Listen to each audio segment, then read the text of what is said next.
एक समय की बात है, भगवान बुद्ध अपने शिष्यों को उपदेश दे रहे थे। तब उनके किसी शिष्य ने उनसे यह 3 सवाल किए। पहला, कौन किसके भाग्य का खाता है? दूसरा, संसार का सबसे बड़ा बलवान कौन है? तीसरा, जो अपनी बात से मुकर जाता है उसका अंत में क्या अंजाम होता है? गौतम बुद्ध कहते हैं, तुम्हारे यह तीनों ही प्रश्न बहुत ही महत्वपूर्ण है, क्योंकि इन तीनों प्रश्नों के उत्तर हर मनुष्य को जानना जरूरी होता है। इसलिए मैं तुमको यह कहानी सुनाता हूं। उस कहानी में तुमको तुम्हारे इन तीनों प्रश्नों के जवाब मिल जाएंगे। कृपया तुम कहानी को ध्यान लगाकर सुनना। एक जंगल में एक विशाल बरगद का पेड़ था। उस पेड़ पर एक बाज पक्षी रहता था।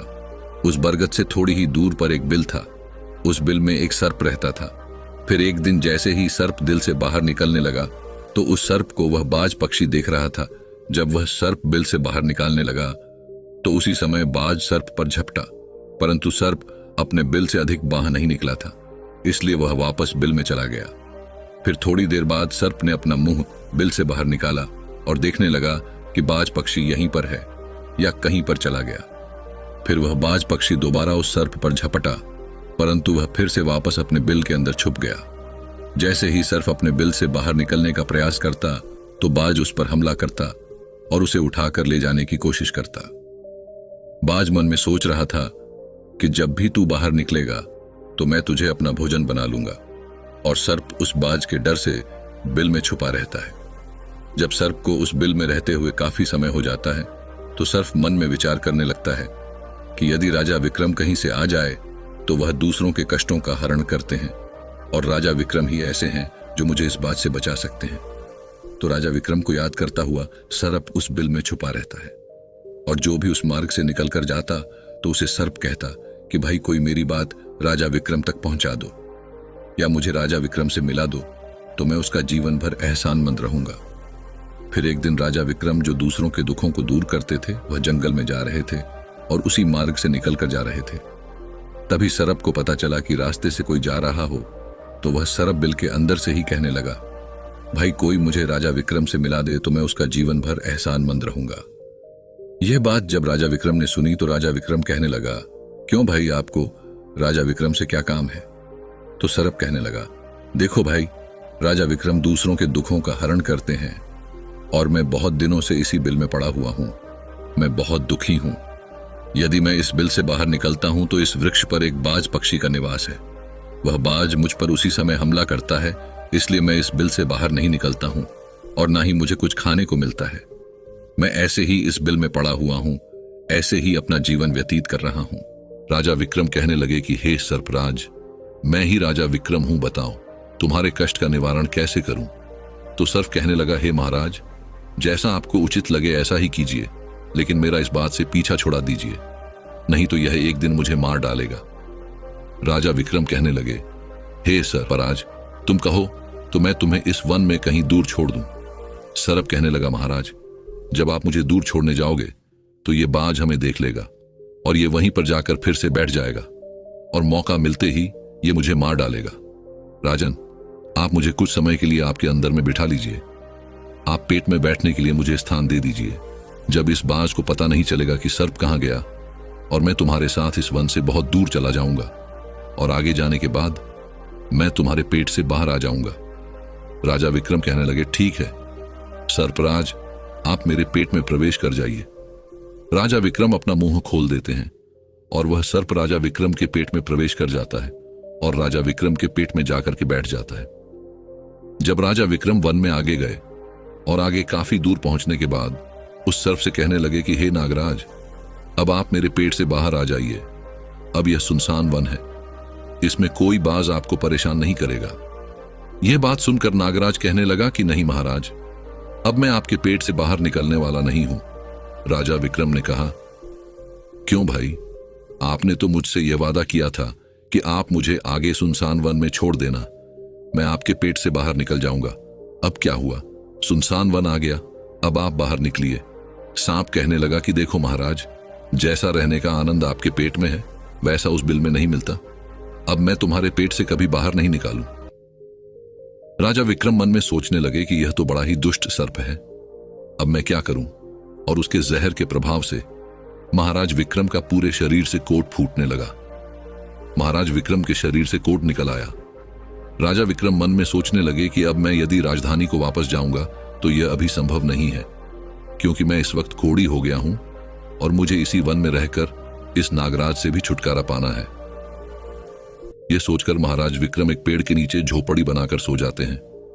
उनके शरीर से कोट टपकने लगा और बदबू आने लगी, जो कि सर्प का जहर था। सर्प कुंडली मारकर राज विक्रम के पेट में बैठा हुआ था। राजा विक्रम उस वन में पड़ी हुई एक कोढ़ी की हालत में है। अब इधर उन्हीं के समय एक प्रसिद्ध जनपद था। श्रावस्ती और श्रावस्ती नगरी के महाराजा थे ताम्रध्वज महाराज। ताम्रध्वज के 3 पुत्रियां थीं और राजा ताम्रध्वज बड़ा अहंकारी और बड़ा ही अभिमानी राजा था। फिर एक दिन उसने अपनी तीनों बेटियों से पूछा कि बताओ बेटियों, तुम किसके भाग्य का खाती हो? फिर उनमें से 2 बेटियां तो राजा के डर से कहती हैं कि पिताजी, हम तो आपके भाग्य का ही खाते हैं। परंतु उनमें से राजा की एक चित्ररेखा नामक बेटी थी। वह चित्ररेखा अपने पिता ताम्रध्वज कहती हैं कि नहीं पिताजी, मैं किसी के भाग्य का नहीं खाती हूं, मैं तो केवल अपने ही भाग्य का खाती हूं।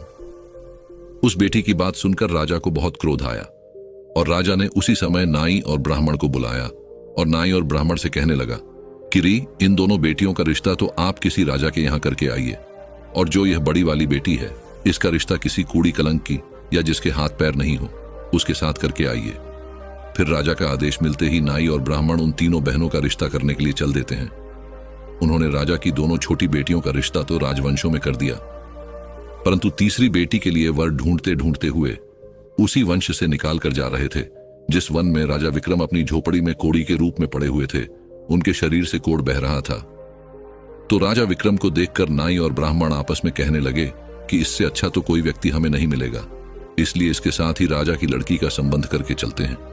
फिर राजा विक्रम के साथ नाई और ब्राह्मण ने राजा ताम्रध्वज की लड़की चित्ररेखा का विवाह तय कर दिया, और राजा ने भी बहुत जल्दी ही चित्रलेखा को उस वन में ले जाकर कि वहीं उस खड़ी राजा विक्रम के साथ उसका विवाह संपन्न कर दिया। राजा विक्रम जैसे महापराक्रमी राजा समय की चपेट में आ गए और एक कूड़ी का जीवन गुजार कर रहे थे। वह लड़की बड़ी पतिव्रता थी। वह अपने पति राजा विक्रम की सेवा करती थी, और वह दोनों छोटी बहनें जो थीं वह बड़े बड़े राजाओं के घर में गई तो वह तो आराम की जिंदगी जी रही थी, लेकिन चित्रलेखा राजा विक्रम के साथ दुखी जीवन काट रही थी। कहते हैं जो अपने नियम और सिद्धांतों पर रहता है और जो धर्म का पालन करता है, ईश्वर हमेशा उसे सुखी रखना ही पसंद करता है। भगवान उसे हमेशा आनंद प्रदान करता है। इसलिए जब उस झोपड़ी में रहते रहते चित्ररेखा को राजा विक्रम के साथ बहुत दिन बीत जाते हैं, तो उस झोपड़ी के पास एक पीपल का वृक्ष था और उस वृक्ष के नीचे एक दूसरा सर्प का बिल था। तो एक दिन विक्रम सो रहे थे और रात्रि का समय था और चित्रलेखा महाराज विक्रम की सेवा कर रही थी। उसी समय उस बिल से एक सर्प बाहर निकलता है और बाहर निकलकर जो राजा विक्रम के पेट में सर्प था उस सर्प से कहने लगता है, अरे दुष्ट, अपने वचन से मुकर गया। तूने तो महाराज विक्रम से कहा था कि मैं दूर वन में जाकर तुम्हारे पीठ से बाहर निकल जाऊंगा, और तो ऐसे परोपकारी राजा के पीठ में जाकर के बैठ गया। तुम्हारे जहर के कारण राजा के पूरे शरीर से कोढ़ निकाल आया। अरे तुझे शर्म नहीं आई कि तूने कितना गलत काम किया है? क्योंकि इतने समय में राजा विक्रम न जाने कितने ही जीवों का दुख दूर करते हुए सर्प आगे कहता है, यदि कोई सुन रहा हो तो मैं तेरे मरने का उपाय बताता हूं। यदि कोई गंगा जल लाकर के इस राजा को पिला दे तो तेरे उसी समय 100 टुकड़े हो जाएंगे और मल के रास्ते से बाहर निकल जाएगा। अब राजा के पेट के अंदर बैठा हुआ जो सर्प था वह दूसरे सर्प से कहने लगा कि तेरे जैसा भी मैंने कभी नहीं देखा। धन के खजाने पर कुंडली मारकर बैठा है। यदि यह धन मानव समुदाय के कल्याण के लिए लगाया जाता तो इससे न जाने कितने मानवों का भला होता। मैं भी तेरे मरने का उपाय बताता हूं। यदि कोई सुन रहा हो तो कोई पीपा तेल गर्म करके तेरे बिल में डाल दे तो उसी समय तो नष्ट हो जाएगा, और इस बिल वाले स्थान की खुदाई करेगा तो यहां पर अपार धन संपत्ति निकलेगी। उस बात को चित्रलेखा बड़े ध्यान से सुन रही थी। चित्रलेखा ने मन में विचार आया, यह राजा विक्रम है और इनके पेट में एक सर्प बैठा हुआ है, इस कारण महाराज के शरीर से कोढ़ निकाल रहा है। तो वह बेचारी चित्ररेखा एक आशी के आश्रम पर पहुंचती है और उन आशी से अनुरोध करती है कि महात्मा, मुझे 1 गिलास गंगा जल की आवश्यकता है। आशी ने कहा, बे, तुम कौन हो और गंगा जल का क्या करेगी? तो वह चित्ररेखा कहने लगी, हे मुनिवर, मैं राजा ताम्रध्वज की बेटी चित्ररेखा हूं और मेरे पति के लिए मुझे दवा के रूप में गंगा जल चाहिए। उस आरशी ने उसे एक गिलास गंगा जल दे दिया। अब चित्ररेखा गंगा जल लेकर जल्दी ही महाराज विक्रम के पास पहुंच गई और पहुंचकर महाराज विक्रम से कहने लगे कि महाराज, यह दवाई है, आपके कोण को सही करने के लिए आप इसे ग्रहण कीजिए। राजा विक्रम उस गंगा जल को पी गए और जैसे ही राजा विक्रम ने उस गंगा जल का पान किया तो उस सर्प के उसी समय 100 टुकड़े हो गए। जो पेट में था वह सर्प नष्ट हो गया।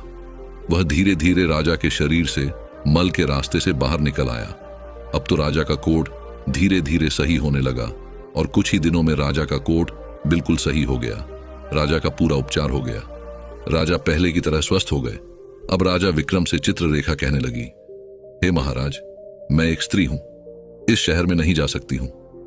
आप शहर में जाइए और एक पीपा तेल का लेकर आ जाए। राजा विक्रम कहने लगे कि चित्ररेखा, उस तेल का तुम क्या करोगी?